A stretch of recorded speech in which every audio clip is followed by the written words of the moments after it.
দুনিয়ার নেশায় ডুবে যাওয়া যাবে না। দুনিয়াকে আমরা মনে করব দুনিয়া আমার প্রয়োজন, যতটুকু আমার হয়ে যায় সন্তুষ্ট থাকবে।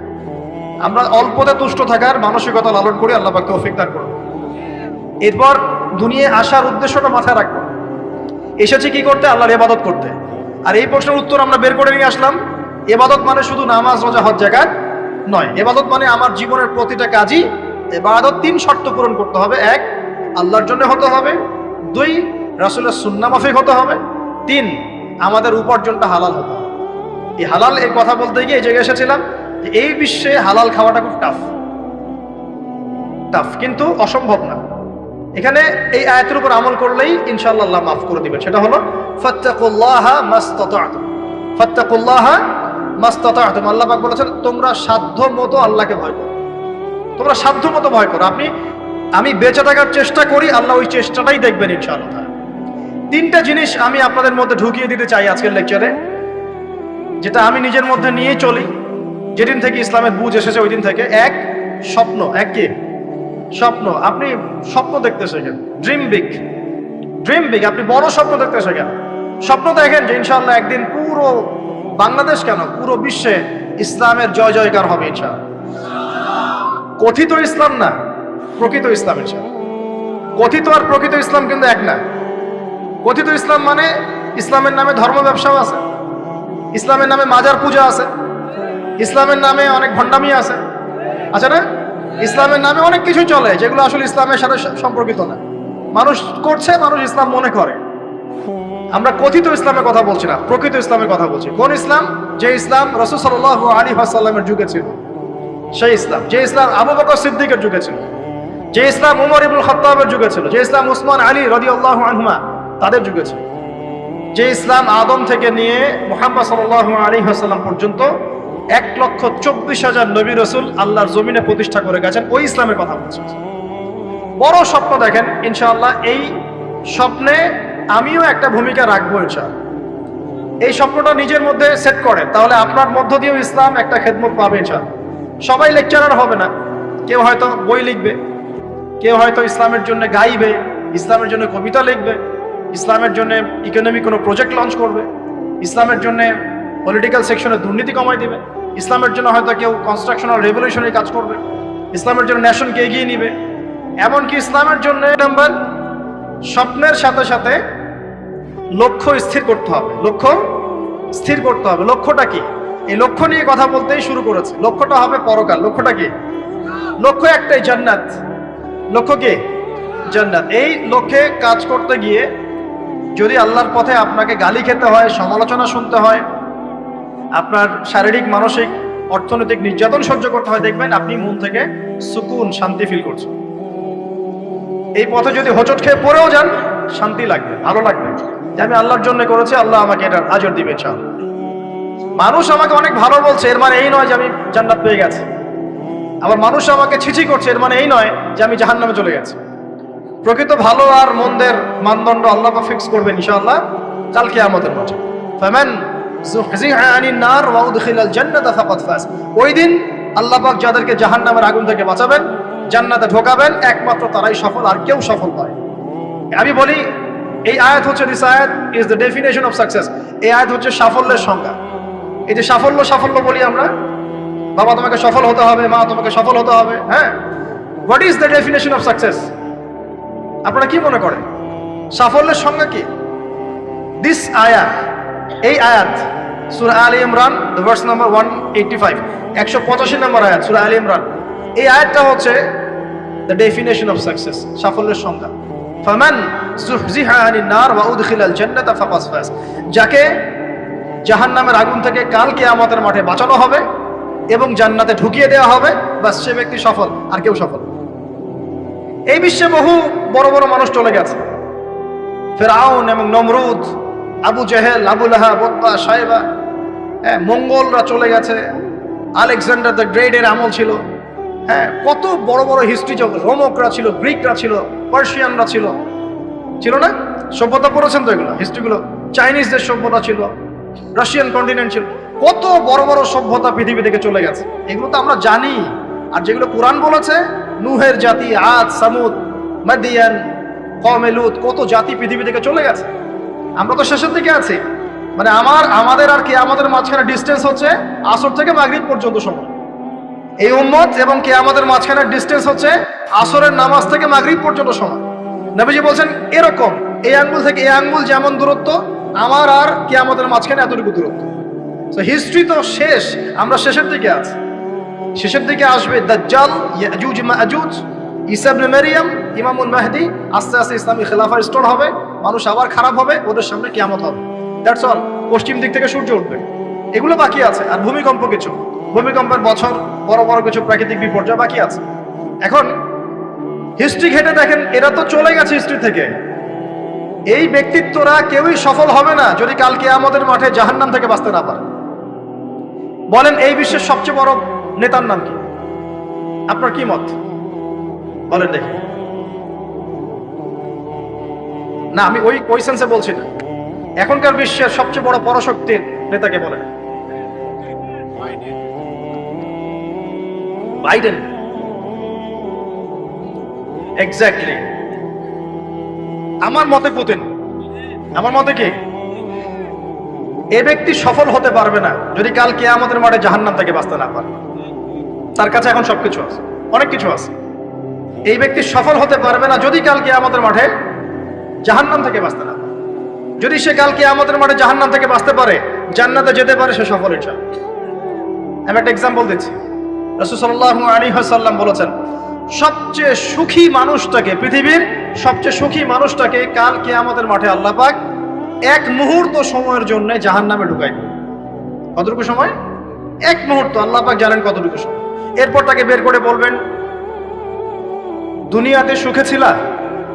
সে বলবে, আল্লাহ সুখ কি জিনিস আমি জানি না, সুখ কাকে বলে আমি জানি না, সুখ কি আমি সেটা জানি না। আল্লাহ সুখ কাকে বলে আমি সেটা জানি না। আর এই পৃথিবীর সবচাইতে নির্যাতিত, নিপীড়িত এবং দুঃখ ক্লেশে ভরা মানুষটাকে আল্লাহ পাক এই এক মুহূর্তের জন্য জান্নাতে ঢুকিয়ে দিয়ে বের করে নিয়ে আসবে। বলবেন যে দুনিয়াতে দুঃখে ছিলা, কষ্টে ছিলা? এই ব্যক্তি বলবে, আল্লাহ কষ্ট কি জিনিস আমি জানি না, কষ্ট কাকে বলে আমি কষ্টের সংজ্ঞাই জানি না। এই ব্যক্তির তাকদিরে কি হবে পরে? এই ব্যক্তি জান্নাতের আরাফ নামক জায়গায় দাঁড়িয়ে থাকবে, চেহারাটা ঘুরিয়ে দেওয়া হবে জাহান্নামীদের দিকে। সে বলবে যে আল্লাহ চেহারাটা খালি আমাকে জান্নাতের দিকে ঘুরায় দাও, আমি জান্নাতে যেতে চাচ্ছি না, খালি চেহারাটা ঘুরায় দাও, বাস এনাফ। আল্লাহ বলবেন আর কিছু চাবো না তো? না, আর কিছু চাবো না। ঠিক আছে, চেহারা ঘুরাই দিও।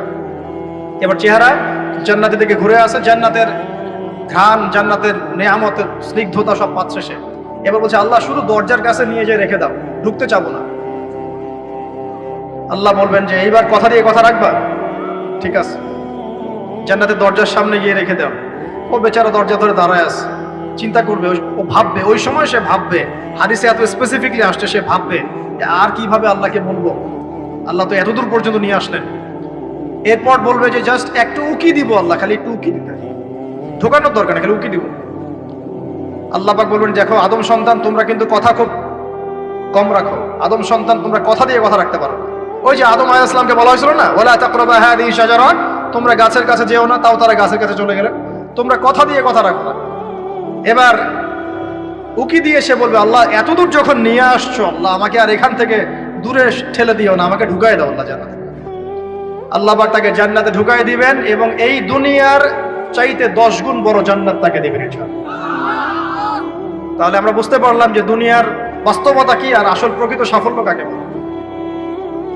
আরেকটা কথা বলি, এক ব্যক্তিকে জাহান্নামের শাস্তি দেওয়া হবে বছরের পর বছর, অনেক বছর, অনেক বছর। কত বছর আল্লাহ ভালো জানেন, কারণ জাহান্নামের উপর থেকে ছেড়ে দেওয়ার পরে জাহান্নামের তলায় গিয়ে পৌঁছাতেই মানে কত হাজার হাজার বছর পার হয়ে যাবে মানুষ জানে না। এত গভীর জাহান্নাম, এত গভীর। আমরা তো এখন নাসাকে ইলাহ বানিয়ে নিয়েছি, নাসা যা বলে তাই বিশ্বাস করি। ও বলে মঙ্গলে পানি আছে, আমরা বলি হ্যাঁ পানি আছে। ও বলে চাঁদে এই আছে, আমরা বলি হ্যাঁ সেই আছে। নাসা যদি এখন বলে জাহান্নাম নামে একটা জায়গা আছে, কালকে দেখবেন সব মানুষ বিশ্বাস করছে হ্যাঁ জাহান্নাম নামে একটা জায়গা আছে। এটা হলো যে সায়েন্সকে আমরা এখন উপাস্য বানাচ্ছি, এটা একটা শিরক, এটা আধুনিক শিরক। আধুনিক আরো শিরক আছে, আল্লাহর হালালকে হারাম করা, আল্লাহর হারামকে হালাল করে দেওয়া। ওইদিকে আমি যাচ্ছি না। এখন পড়তে পড়তে পড়তে একটা জায়গা তাকে দাঁড় করিয়ে দেওয়া হবে, আযাব দেওয়া হবে, আযাব দেওয়া হবে, আযাব দেওয়া হবে। এক পর্যায়ে সে চিৎকার করতে থাকবে, ইয়া মান্নান ইয়া হান্নান, ইয়া মান্নান ইয়া হান্নান, এভাবে চিৎকার করতে করতে। এগুলো আল্লাহ পাকের নাম। এগুলো কি আল্লাহ পাকের নাম। আল্লাহ পাক বলবেন, দেখো জাহান্নামের অতল গভীরে কোন আমার বান্দা আমাকে ডাকছে, কি হাজত তার, নিয়ে আসো। ওকে জিজ্ঞাসা করা হবে কি প্রয়োজন।